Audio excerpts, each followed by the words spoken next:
ఎందుకు విజయ తెలంగాణ అని పేరు పెట్టామనేది ఫస్ట్ నేను చెప్పదలుచుకున్నాను.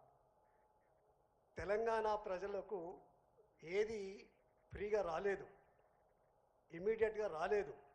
వాళ్ళు పోరాడి సాధించుకున్నారు, అన్నీ ప్రతిదీ సాధించుకున్నారు.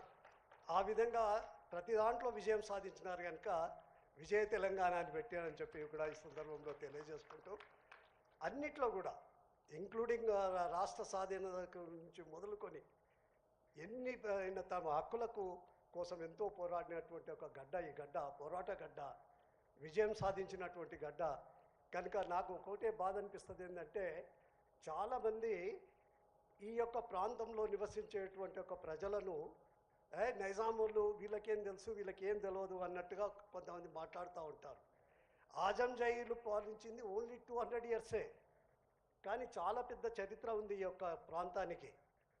క్రీస్తు పూర్వం 2002వ శతాబ్దం నుంచి శాతవాహనులు మనకు కరీంనగర్లో ఉన్నటువంటి ఒక కోటి లింగాలను హెడ్ క్వార్టర్ చేసుకొని సౌత్ ఇండియాని అంతా పాలించినారు. వాళ్ళంతా దక్షిణ భారతదేశాన్ని పాలించినారు. ఎంత మంచిగా పాలించినారంటే ప్రజలు ఏ విధంగా గుర్తుపట్టుకునే వాళ్ళంటే, శాతవాహన శకమే స్టార్ట్ అయింది. ఇక వాళ్ళది శకాన్ని అన్నారు, ఇక శాతవాహన శకము అనేవి. అంత చాలా చక్కగా పరిపాలన చేసినటువంటి ఒక వ్యక్తులు. అదేవిధంగా ఇంకా చాలామంది రాజవంశాలు చాలా పరిపాలన చేశాయి ఈ ప్రాంతంలో, కానీ కొన్ని మాత్రం ఒక 2-3 మాత్రమే టైము కన్స్ట్రెయిన్ ఉంది కనుక. ఆ తర్వాత విష్ణుకుండోలు, నేను రిప్రజెంట్ చేసిన మేడ్చలు, గౌరవ సీఎం గారు రిప్రజెంట్ చేసినటువంటి మల్కాజ్గిరి పార్లమెంటు ఏరియాలో ఉండేటువంటి కీసరగుట్టను హెడ్ క్వార్టర్ చేసుకొని విష్ణుకుండోలు 350 సంవత్సరాలు పరిపాలన చేశారండి మొత్తం సౌత్ ఇండియాలో. ఇది ఇప్పటికి కూడా ఆ చరిత్ర ఉంది. మీరు కీసరగుట్ట బస్ స్టాండ్ పక్క వెనకాలనే ఆ యొక్క విష్ణుకుండల యొక్క మన యొక్క వీళ్ళు సర్వే ఆఫ్ ఇండియా వాళ్ళు చేసినటువంటి ఆర్కాలజికల్ డిపార్ట్మెంట్ వాళ్ళు సర్వే చేసినటువంటి అనేక తవ్వకాలలో వాళ్ళకున్న కన్స్ట్రెయింట్ వాళ్ళకు ఉన్నాయి. మొత్తం తవ్వలేకపోయినారు, కొద్దిగంతనే వచ్చింది. ఆ రోజు ఉన్నటువంటి హెడ్ క్వార్టర్ అంతా కూడా ఆ రోజు ఇప్పటికీ ఉంది ఆ ప్రాంతంలో అని చెప్పి తెలియజేసుకుంటూ, అదేవిధంగా 3వ రాజవంశాలు కాకతీయులు. కాకతీయ రాజవంశాలు చాలా చక్కగా ఈ ప్రాంతంలో వ్యవసాయాన్ని నేర్పియడము, ఈ ప్రాంతంలో వ్యవసాయం చేసుకోవడము, ఆ విధంగా ఎన్నో సంవత్సరాలు పరిపాలన చేసినటువంటి ఒక చరిత్ర, గొప్ప చరిత్ర గల వ్యక్తులం మనం అందరం కూడా. ఇక్కడ ఉన్నటువంటి యొక్క వ్యక్తులు ఉండి నైజాం సర్కార్ పరిపాలన ఏం కుతుబ్షాహీలు మళ్ళీ ఇంకా ఏమో వీళ్ళు ఈ నైజాంలు పాలించింది వాళ్ళు కొంతకాలమే, కానీ ఎప్పటి నుంచో 2000 సంవత్సరాల నుంచి కూడా అనేక రాజవంశాలు ఇక్కడ ఎంతో చక్కగా పాలన చేశాయి, చక్కని కల్చర్ నేసాయి. గోదావరి నడి ఒడ్డున ఇటు గోదావరి ఇటు కృష్ణ మధ్యలో ఉన్నటువంటి ఒక ప్రాంతం ఈ ప్రాంతం. సముద్రానికి ఎత్తైనటువంటి ఒక ప్రాంతము, మంచి వాతావరణ పరిస్థితులు ఉన్నాయి. ఇక్కడ అనేక రకాలైనటువంటి ఒక ఫస్ట్ సెటిల్మెంట్ తెలుగుది జరిగింది ఇక్కడే. ఆ తర్వాత ఈ గ్రావిటీ ద్వారా పారేటువంటి ఒక ప్రాంతం కనుక ఇతర ప్రాంతాలకు కూడా ప్రజల సెటిల్మెంట్స్ పోయినాయి. ఆ విధమైన ఒక పెద్ద గొప్ప చరిత్ర ఉన్నటువంటి ఒక ప్రాంతము. ఈ ప్రాంతం బాగా డెవలప్ కావాలని చెప్పి ఈ ప్రాంతంలో అనేక మంది పెద్దలు, ఇది రాజవంశాలే కాకుండా మనకున్నటువంటి ఒక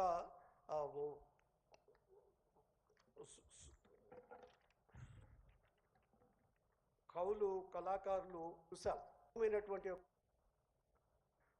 చాలా పెద్ద గొప్ప సంస్కృతి గల ప్రాంతం ఈ ప్రాంతం. ఈ ప్రాంతంలో మనకున్నటువంటి ఒక కవులు, కళాకారులు కూడా ఎంతోమంది. పోతన లాంటి వారు మనకున్న పోతన, మరియు అదేవిధంగా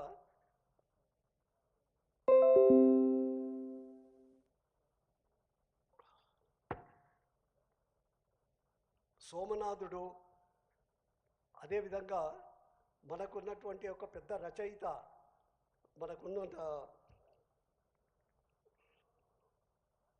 sorry I am forgetting, my age is not permitting మీ.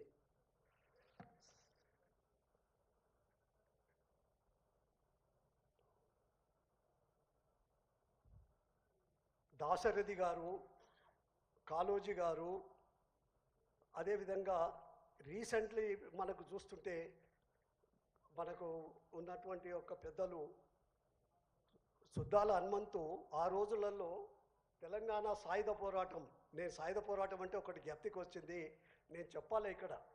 అప్పుడు ఏ విధమైన పరిపాలన జరిగింది అనేది కూడా మీకు తెలవాల జనరేషన్కు. ఎంతో బాధపడ్డటువంటి ఈ ప్రాంతంలో తమ సంస్కృతిని, తమ భాషను దాడి జరిగినా కాపాడుకోవడానికి ఇక్కడ ప్రజలు తప్పించి ఎంతో కాపాడుకున్నారు.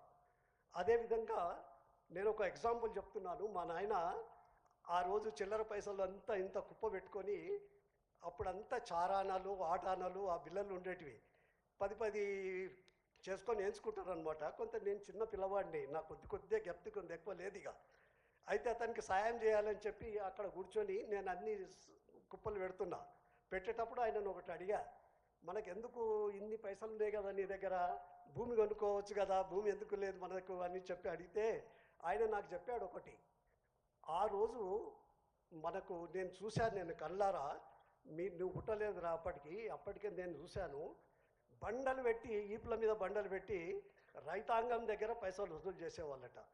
అంత సతాయించి వాళ్ళకు తిండి లేదు, ఏది లేదు, ఆ విధంగా పన్నును కట్టుకొని భూమి శిస్తు కట్టుకోవడానికి ఆ విధంగా చేసేవాళ్ళు. ఎవడంటే Nizam is the richest person in the world. రాజేమో richest person in the world. ప్రజల పరిస్థితి ఈ విధంగా ఉండేది. రైతులు ఇదే ఉన్నారు. వాళ్ళు ఉండి బెజారైపోయి ఈ యొక్క రైతాంగ పోరాటం స్టార్ట్ చేశారమ్మా. దానికి సుద్దాల హనుమంతు రాసేటప్పుడు బండి కట్టుకొని అని చెప్పి, అది it was a very popular song in those days. 400 మంది ఆ రోజు సాయుధ పోరాటంలో చనిపోయినారనంటే సామాన్యులు. ఆ విధమైనటువంటిది ఎంతోమంది వీరాది వీరులు ఉన్నటువంటి ఒక ప్రాంతం ఈ ప్రాంతము.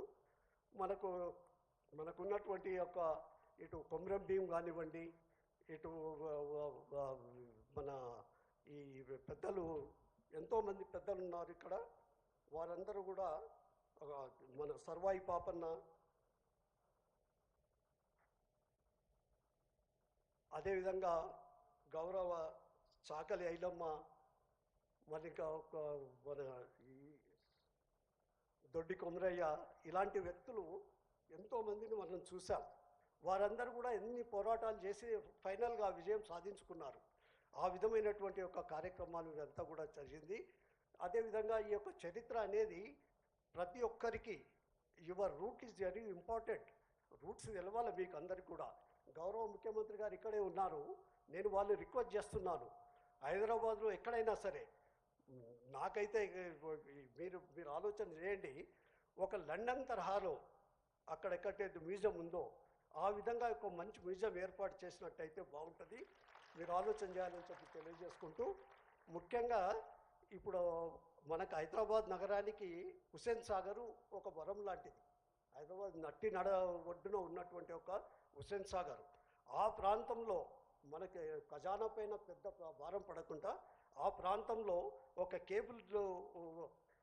కేబుల్ కార్ ఒకటి ఏర్పాటు చేసి మనకున్న ఎందుకంటే దక్షిణ ప్రాంతం బాగా ఇంప్రూవ్ అయింది హుస్సేన్ సాగర్కు, కానీ ఉత్తర ప్రాంతంలో పెద్ద ఇంప్రూవ్మెంట్ అనుకున్నంత జరగలేదు ఇంకా. ఆ ప్రాంతంలో సంజీవయ్య పార్కును ఎట్లయితే సింగపూర్లో మనకు మంచిగా ఉందో ఒక హ్యాంగింగ్ గార్డెన్ లాంటిది తయారు చేసి, అదే ప్రాంతం లోపల ఫుడ్ కోర్ట్స్ అవన్నీ కూడా ఏర్పాటు చేసి, మీరు అదే ప్రాంతంలో కానివ్వండి, లేదా ఇక్కడ ఇప్పుడు ఉందో లేదో నాకు తెలియదు నాకు, కానీ అప్పుడు నేను చూసింటి ఇక్కడ ఈ హైమాక్స్ పక్కకు ముందు మన ఈ సెక్రటరియట్ వెనకాల విద్యుత్ కార్పొరేషన్ స్థలం ఉంది, అదే ప్రాంతంలో అయినా. దీంతో 2 లాభాలు జరగబోతున్నాయి. భవిష్యత్ తరాలకు మనకు చరిత్ర అంతా కూడా తెలిసి వస్తుంది.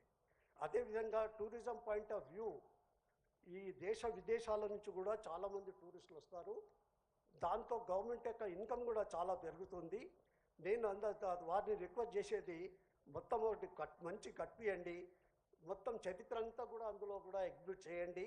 అదేవిధంగా ఇది అటానమస్గా ఉండేటట్టు ఉండాలి, ఎందుకంటే ఎప్పటికీ మీరు ఉండరు, ఇక ఎవరో వస్తేనే, ఇట్ ఈస్ అ డెమోక్రసీ, ఇది రావాలి, చేంజ్ అనేది వస్తూనే ఉంటుంది. అప్పుడు చేంజ్ వచ్చినప్పుడు ఎవడన్నా స్వార్థపరుడు వచ్చింది అనుకోండి, హిస్టరీ అంతా వాందే పెట్టుకోగలుగుతాడు. కనుక ఇట్ షుడ్ బి అటానమస్.